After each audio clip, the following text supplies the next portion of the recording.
The average American spends over $3,500 a year on restaurants and takeout. What if I told you that by making a few small shifts, you could keep $3,000 of that in your pocket? Number 1. The 4x markup. Realize that most restaurants charge you 4 to 5 times more than what the food actually costs. That $20 pasta dish costs them $3 to make. When you eat out, you aren't just paying for food, you're paying for their rent, staff, and marketing. Number 2. Master the meal prep. Sunday is your most profitable day. Spend 2 hours prepping your lunches for the weekend.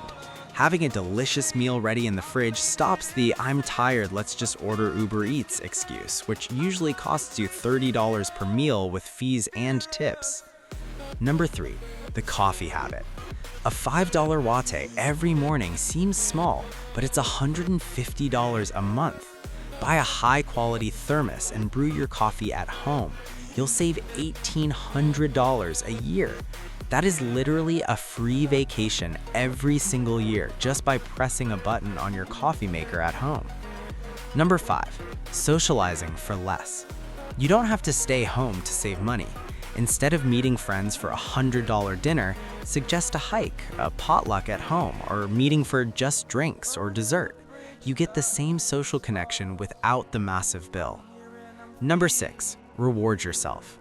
Take the money you would have spent on takeout and put it into your savings account immediately. Seeing that balance grow is better than any fast food. Tomorrow, for day 9, I'll show you how to turn your household clutter into cold, hard cash.